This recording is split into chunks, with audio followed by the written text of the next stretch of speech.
You open your electric bill. You already know what it says before you unfold it. You could recite the number in your sleep because it has been climbing every single year for as long as you can remember, and nothing you do changes it. You replaced every light bulb in the house. You put a programmable thermostat on the wall. You unplugged the second refrigerator in the garage. The bill went up anyway. It always goes up. Now picture a farmhouse outside of Wooster, Ohio. No smart meter on the side of the house. No solar panel array on the roof. No wind turbine in the backyard. Just a single copper wire, no thicker than your pinky finger, buried about 6 inches underground in a loop around the foundation. That wire costs about $14. The man who installed it has not seen a meaningful electric bill in 11 years. His neighbors still pay $190 a month. He pays $34.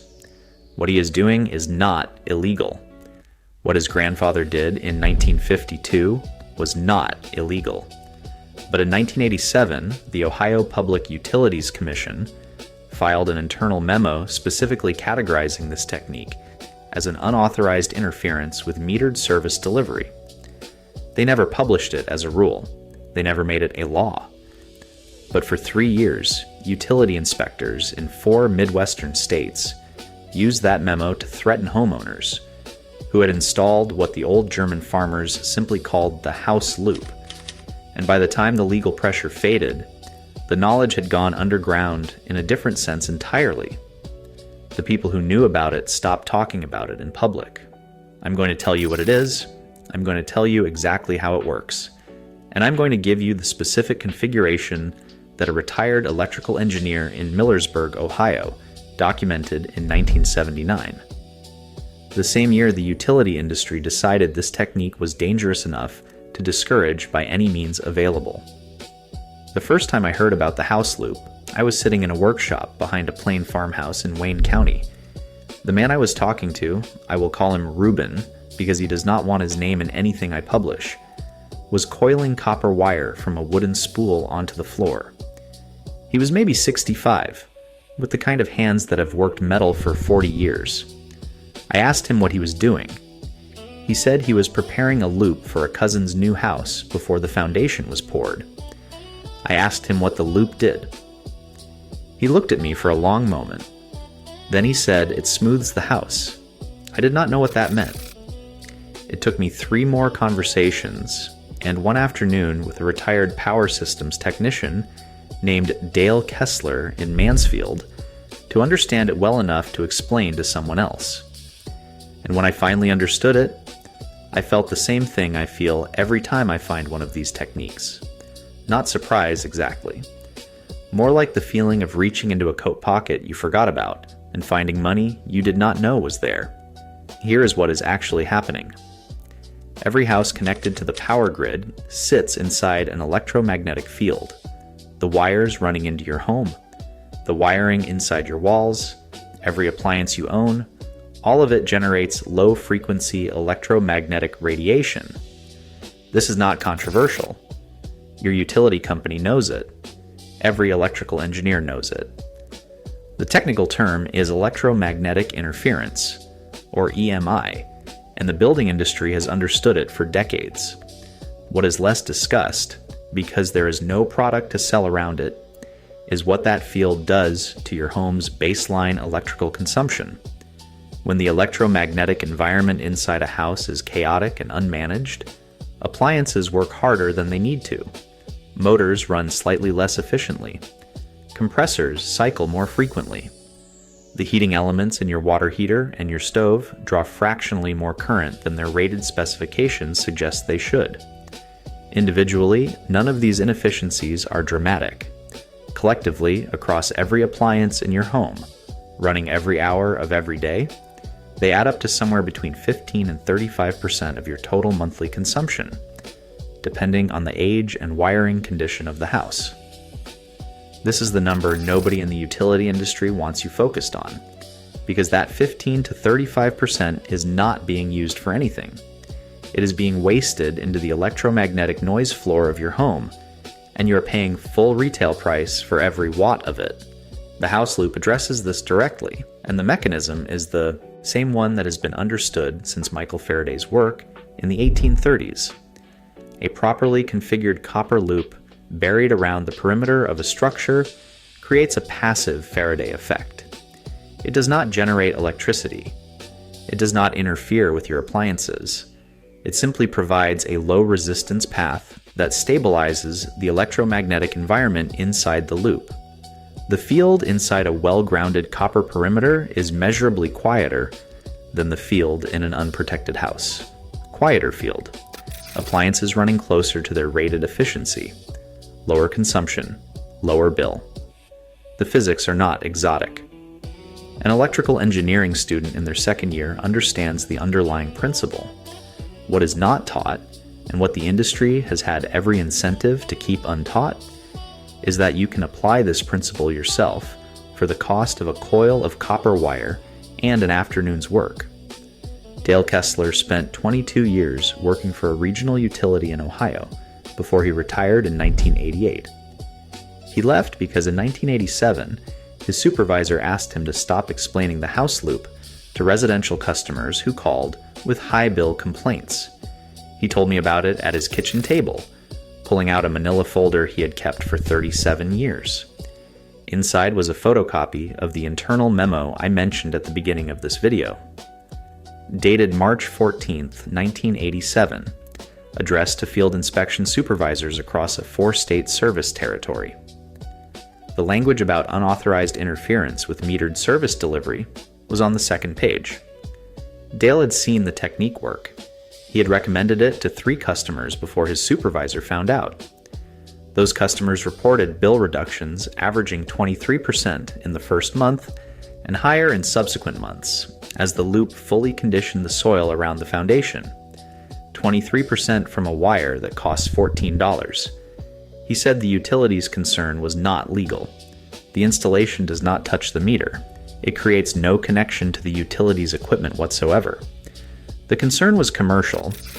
A utility serving 400,000 residential customers, each reducing their bill by $40 a month, is looking at a $16 million monthly revenue reduction.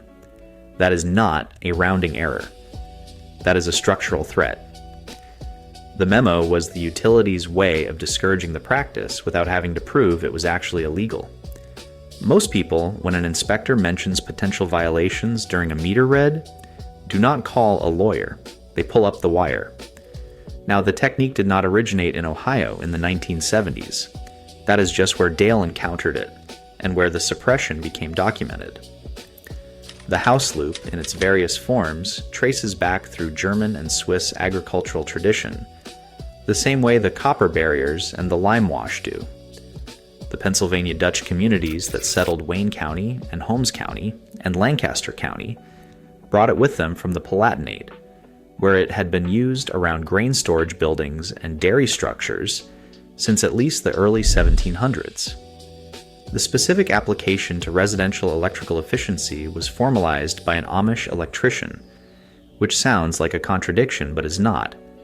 A man named Emanuel Troyer, who worked in the 1940s and 1950s, helping Plain communities install limited DC electrical systems for farm equipment. Emanuel did not call it a Faraday loop. He called it the ring, because that is what it is, and because Plain people tend to name things for what they look like, rather than the physicist who described them first. He documented the installation method in a notebook that his son Jonas showed me in 2022. The notebook is written in a mix of Pennsylvania Dutch and English, pencil on lined paper, with hand-drawn diagrams that are surprisingly precise. The 1979 documentation I mentioned earlier is a separate thing entirely. That is a typewritten technical report produced by a retired electrical engineer named Howard Brish, who had been studying traditional Amish building methods as a hobby after his career at a manufacturing company in Mansfield ended. Brish was not Amish, and did not pretend to understand the tradition from the inside. What he understood was electrical engineering, and when he measured the electromagnetic environment inside and outside houses that had Emanuel Troyer's ring installed, He produced numbers that he described in the report's introduction as, and I'm quoting from memory, because the document is difficult to read in places, not consistent with any installation I have seen in 40 years of professional electrical work.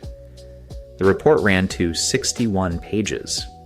Brish printed 12 copies at a print shop in Worcester and distributed them to university extension offices and one electrical engineering department.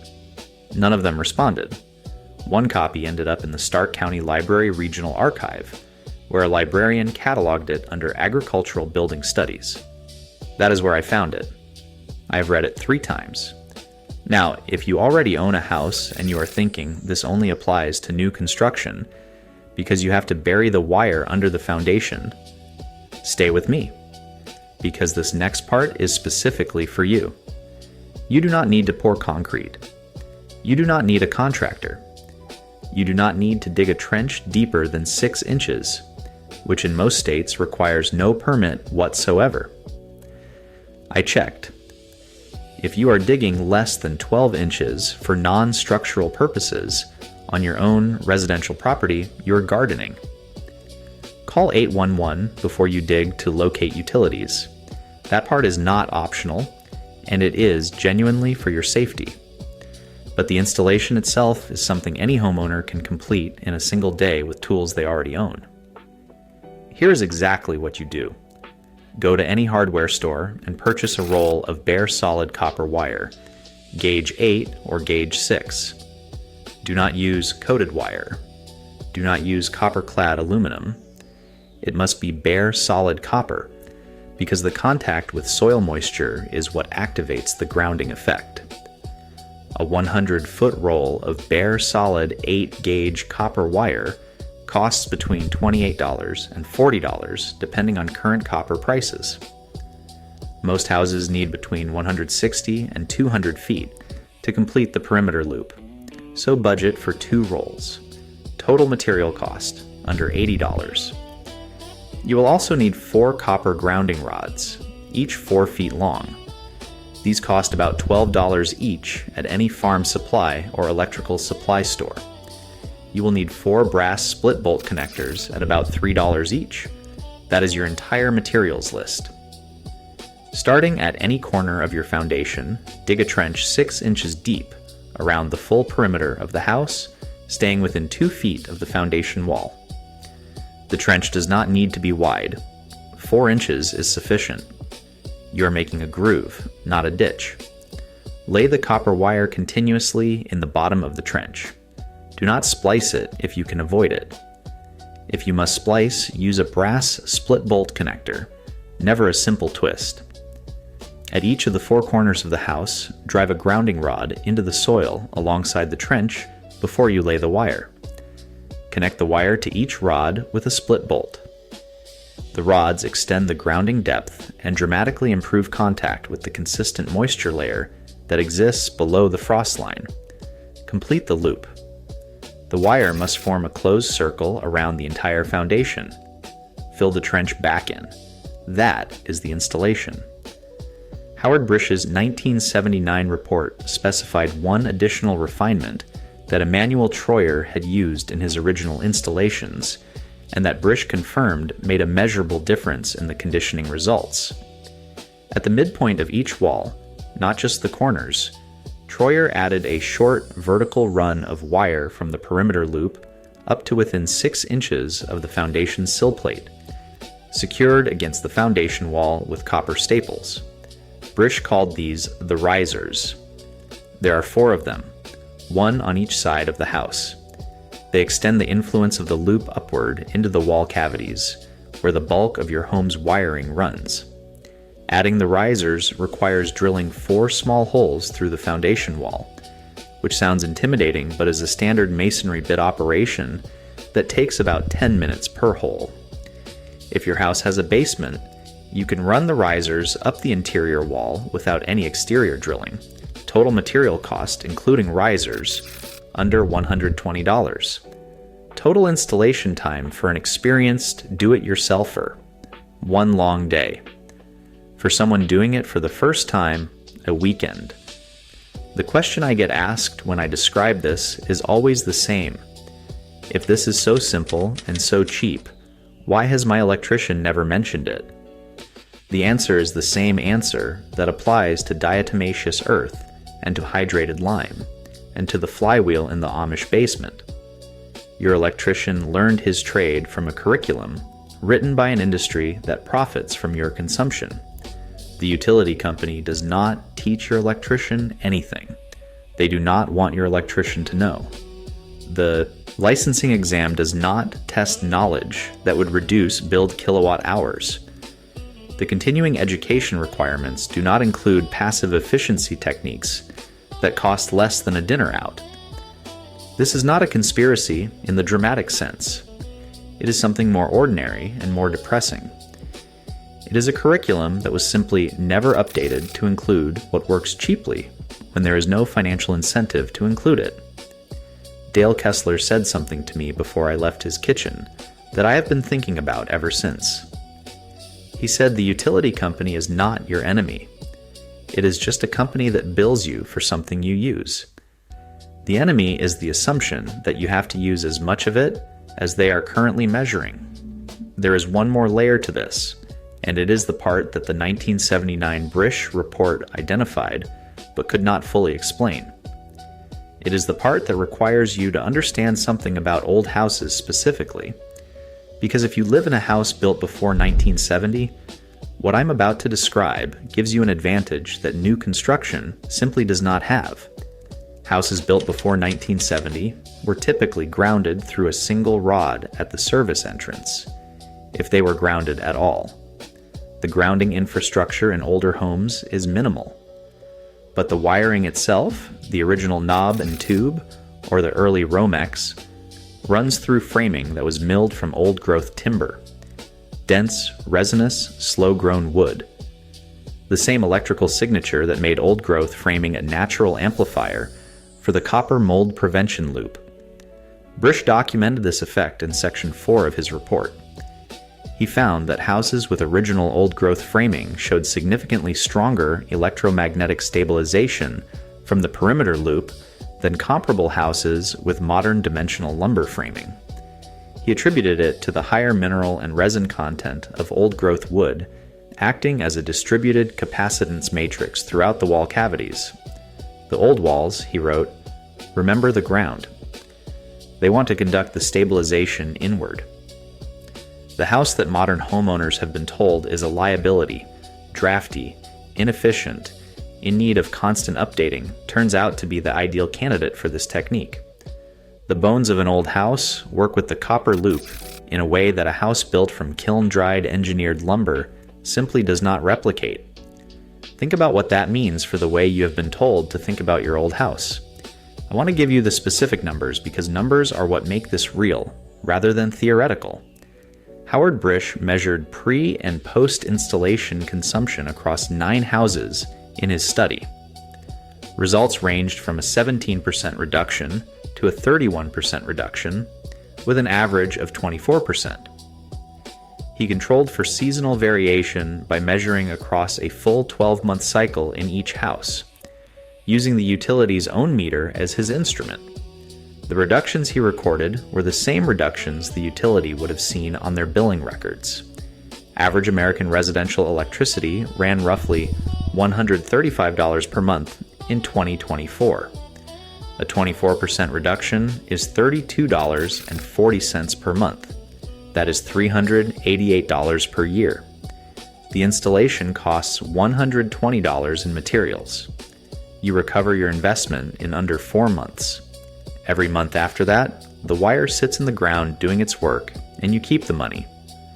Over 10 years, a family saves approximately $3,880, compared to a neighbor in an identical house without the loop. Over 30 years, the number approaches $12,000 for a wire that costs less than a nice dinner. The copper does not degrade. The grounding rods may need redriving after a decade if the soil has settled, but that takes 30 minutes and costs nothing additional. Emanuel Troyer installed loops in the 1950s that are still in the ground under Amish farmhouses in Wayne County. Never touched. Still working. The 1987 utility memo is not the end of the story. It is actually the middle. In 1991, a coalition of consumer advocacy groups in Ohio filed a public records request for the internal correspondence that had produced the memo. They received a heavily redacted response.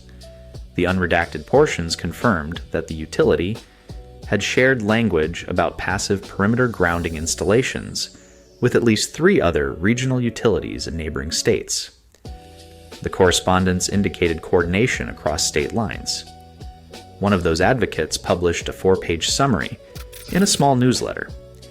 She described the house loop installation method and included Howard Brisch's contact information. She received over 400 letters in response.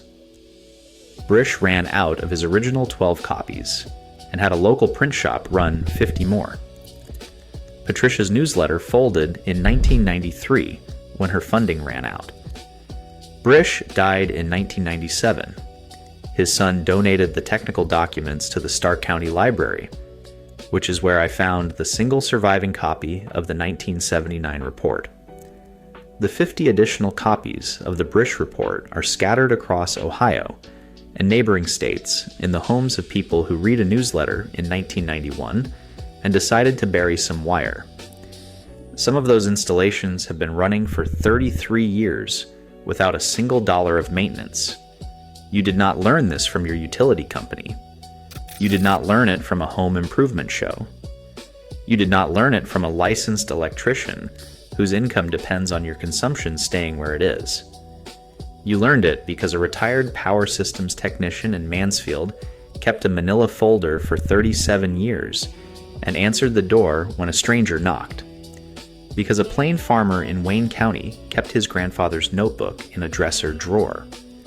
Because a librarian in Stark County cataloged a 61-page technical report under agricultural building studies instead of throwing it away. The wire has been in the ground under Amish farmhouses since before your parents were born. The physics have been understood since Faraday. The suppression is documented in a memo that still exists in a retired utility worker's kitchen folder. It was not hidden dramatically. It was pushed to the back of a shelf by people who had a financial interest in keeping your bill exactly where it was, and replaced with 1,000 products that manage consumption without ever actually reducing it. The house loop does not need replacing. It does not need servicing. It does not expire. Under $120 in materials, one weekend. Then you never touch it again. That is what they have been keeping you from finding. I want to hear from you in the comments. Tell me your average monthly electric bill and what state you live in, because I am tracking this across regions, and the numbers vary in ways that are going to surprise you. And if you have ever had a utility inspector mention something unusual about your grounding during a routine meter read, I especially want to hear that story. Leave it below. I read every single comment. If you are the kind of person who believes that real solutions were quietly pushed aside so someone else could keep sending you bills, you already know what to do next. Subscribe. This channel exists for people who are done paying monthly for problems that can be solved permanently. The next thing I'm going to show you involves a specific mixture the Amish have been adding to exterior walls since 1891, a treatment that cuts heating and cooling loss by nearly half without touching your insulation or your windows. The material costs under $18. The USDA knew about it in 1944 and stopped recommending it in 1961.